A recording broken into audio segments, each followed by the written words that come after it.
Merci d'être avec nous sur Al24 News au sommaire de l'actualité de ce dimanche 20 novembre. Qatar 2022, c'est parti pour un mois de foot. L'événement sportif mondial débute ce dimanche à Doha, où affluent footballeurs, supporters, mais aussi dirigeants du monde entier, dont le président algérien Abdelmadjid Tebboune.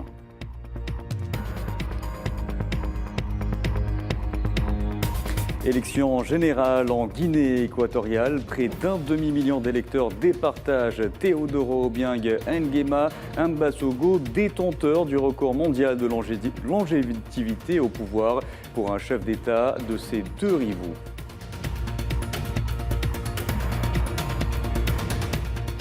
Les Nations Unies condamnent les attaques de colons sionistes perpétrées sur les civils palestiniens, notamment à Al-Khalil en Palestine occupée, appelant les autorités sionistes à assumer leurs responsabilités. Griffes, épée, la Turquie lance ce dimanche une vaste opération aérienne dans le nord de l'Irak et de la Syrie, accusant ces régions d'être utilisées comme base par des terroristes kurdes.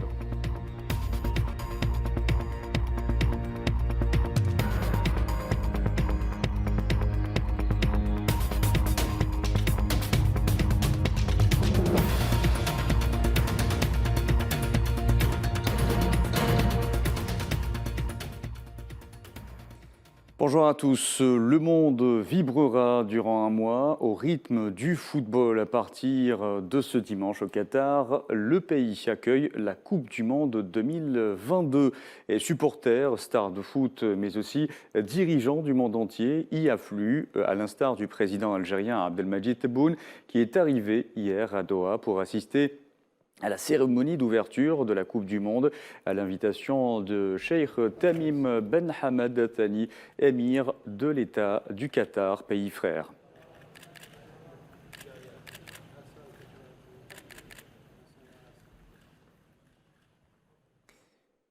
La Coupe du Monde au Qatar sera la première édition organisée dans un pays arabe depuis 1930, date à laquelle a eu lieu le premier mondial FIFA au Qatar. Donc les fans du ballon rond vont suivre un tournoi qui promet d'être exceptionnel sur plusieurs plans, à en croire de nombreux observateurs. Iman Merad. Tout vivre au Qatar. Les fans de la Coupe du Monde de la FIFA Qatar 2022 vont enfin pouvoir se régaler lors des deux méga divertissements et activations festives prévues ce dimanche 20 novembre en amont du match d'ouverture entre l'Équateur et le Qatar. Il s'agit du FIFA Fan Festival au parc Al-Baïda et du festival de rue sur la corniche de Doha. L'inauguration débutera à 19h heure locale avec une retransmission en direct de la cérémonie Bienvenue au Qatar sur la corniche.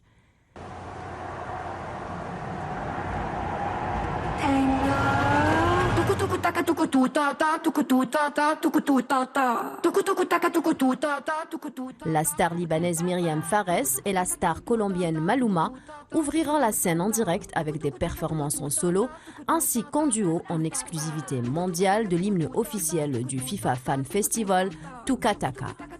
Les performances de Fares et Maluma seront les premières d'une longue série de grands groupes musicaux mondiaux et d'artistes locaux au cours des 4 prochaines semaines.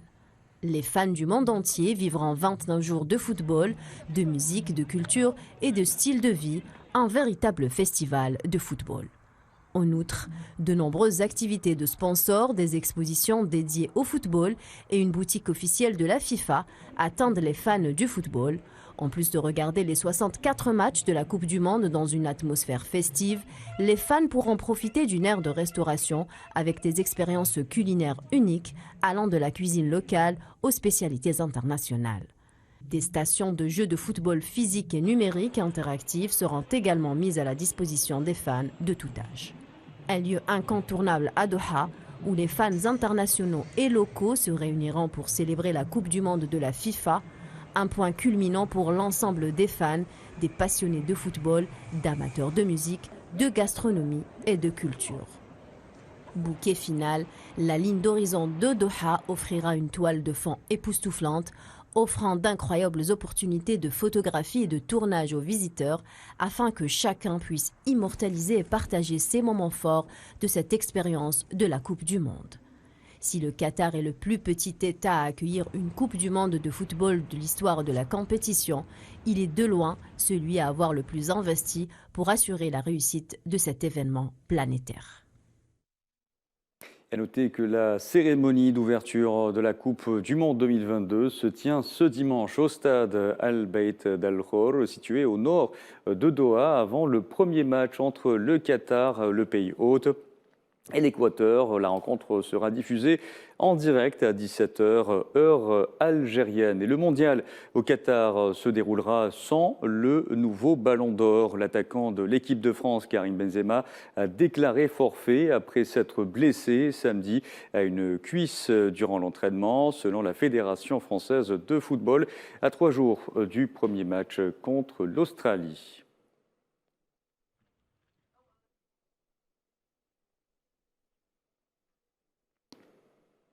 Dans l'actualité également, redynamisation de l'activité diplomatique en Europe autour de la question sahraoui, et ce en vue d'impulser le processus de règlement conformément aux résolutions de la légalité internationale. Le rôle positif que devrait jouer l'Union européenne en faveur du règlement du conflit au Sahara occidental a été justement mis en avant lors du lancement de manifestations politiques et culturelles à Saragosse en Espagne par le représentant du Front Polisario en Europe et auprès de l'Union européenne, Obi Bouchraya Bachir Neilaït Hamouda.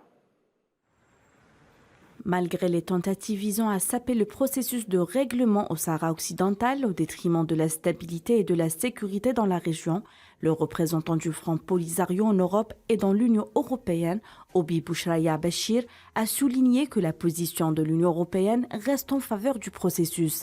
Il a appelé les diplomates sahraouis, les politiques et les législateurs européens, ainsi que les médias, à soutenir la relance de l'activité diplomatique sur cette question. Cette présentation a été également marquée par l'intervention du représentant du Front Polisario en Espagne, Abdallah Al-Arabi.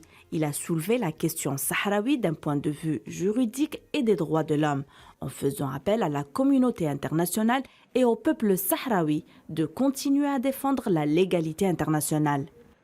Le responsable sahraoui a insisté sur la responsabilité de l'Union européenne face à la dérive dangereuse que connaît la région, grâce à l'expansion marocaine qui bénéficie du soutien tacite des pays européens aux positions contradictoires, qui s'abstiennent d'exprimer leur soutien à l'autodétermination. Fatima Mahfoud, la représentante du Front Polisario en Italie, a évoqué la situation qui prévaut au Sahara occidental, qui attend toujours une solution pacifique et la mise en œuvre du plan de règlement ONU-Union africaine, et dont le peuple continue de se battre pour exercer son droit inaliénable à l'autodétermination. Ce débat était une occasion d'évoquer le rôle de l'ONU dans la décolonisation, mais aussi de l'inaction du Conseil de sécurité pour faire respecter le droit international. Ouverture hier sur l'île de Djerba en Tunisie du sommet de la francophonie axé sur la coopération économique en présence d'une trentaine de dirigeants. Un succès pour le président Kais Saied. Si cette rencontre de 2 jours met officiellement l'accent sur le numérique comme vecteur de développement, elle sera aussi l'occasion pour les dirigeants occidentaux et africains d'échanger sur des sujets brûlants comme le conflit russo-ukrainien.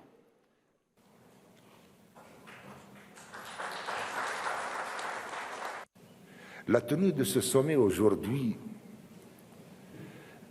est le fruit d'un travail collectif, continu, avec une volonté ferme, non de l'organiser dans les meilleures conditions seulement, mais pour le faire réussir, pour arriver à des résultats tangibles et effectifs. Je vous le disais en titre, le vote a commencé ce dimanche en Guinée équatoriale pour la présidentielle et les législatives. Briguant un 6e mandat à 80 ans, Teodoro Obiang Nguema Mbasogo détient le record mondial de longévité au pouvoir pour un chef d'État hors monarchie.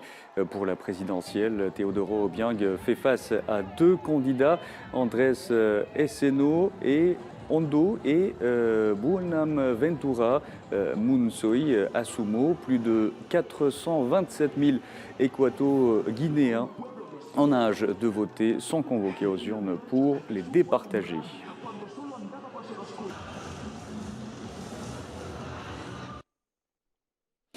Les Nations Unies, je vous le disais également en titre, s'alarment face aux violences que subit la ville d'El Khalil en Palestine occupée. Le coordonnateur spécial des Nations Unies pour le processus de paix au Moyen-Orient, Thor Wennesland, a condamné les attaques de colons sionistes perpétrées sur les civils palestiniens et appelé les autorités sionistes à assumer leurs responsabilités. Nalima Zekar. Depuis quelques jours, la vieille ville d'El Khalil est témoin de plusieurs attaques de colons sionistes gardés par l'armée et la police d'occupation. Ils ont agressé plusieurs civils palestiniens dans la région à coups de pierres et de bouteilles vides. Face à cette situation d'urgence, le coordonnateur spécial des Nations Unies pour le processus de paix au Moyen-Orient, Thor Wennesland, condamne ces violentes attaques perpétrées par les extrémistes sionistes contre les résidents palestiniens de la ville. Il atteste que de tels actes ne font qu'aggraver cet environnement déjà tendu. La responsabilité revient donc aux autorités sionistes qui l'appellent à agir contre les extrémistes et à dénoncer tous les actes de violence et d'incitation. L'armée sioniste a mis en place un certain nombre de barrages routiers et de bermes de fer et s'est déployée massivement dans les environs de la vieille ville pour sécuriser les incursions des colons qui se sont déchaînés dans les quartiers de Bab el-Zawiya, agressant les commerçants et les passants. 2 mosquées ont également été visées, de nombreux dégâts ont été occasionnés. Coïncidant avec les fêtes juives, El Khalil a été un haut lieu de violence au cours des dernières semaines, des attaques perpétrées par les colons y étant signalées presque tous les jours. Vaste opération militaire turque. Le ministère turc de la Défense a annoncé ce dimanche le lancement de l'opération aérienne Griffe épée dans le nord de l'Irak et de la Syrie, accusant ces régions d'être utilisées comme base par des terroristes kurdes.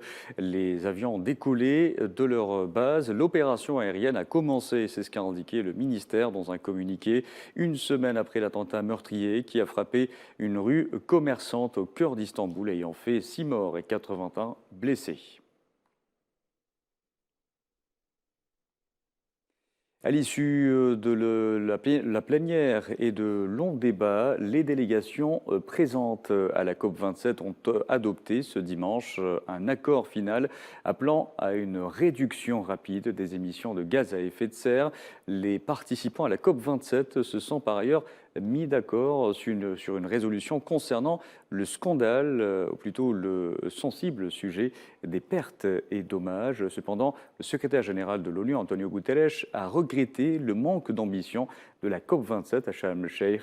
Ce sommet aura été celui de toutes les discordes, selon nombre d'observateurs. Safouane Bessabri. COP27, sommet de la discorde. C'est la question qui se pose au vu des divergences qui ont nourri ce rendez-vous planétaire pour le climat qui s'est achevé vendredi. Le salut de la conférence dépendra notamment de l'entérinement ou non de l'accord sur la question des dégâts climatiques subis par les pays pauvres. Les pays du Sud exigent la création de fonds spécifiques dédiés aux pertes et dommages provoqués par les pays polluants, alors que ces derniers tergiversent sur les montants alloués aux fonds en question. Le vice-président de la Commission européenne, Frans Timmermans, a exprimé son désarroi quant à la paralysie qui a caractérisé le sommet, allant jusqu'à évoquer un éventuel retrait de l'Union européenne si aucun résultat probant ne venait à voir le jour. Nous devons aller de l'avant, pas en arrière. Et tous les ministres, comme ils me l'ont dit, comme moi-même, sont prêts à se retirer si nous n'obtenons pas un résultat qui rende justice à ce que le monde attend, à savoir que nous fassions quelque chose pour cette crise climatique.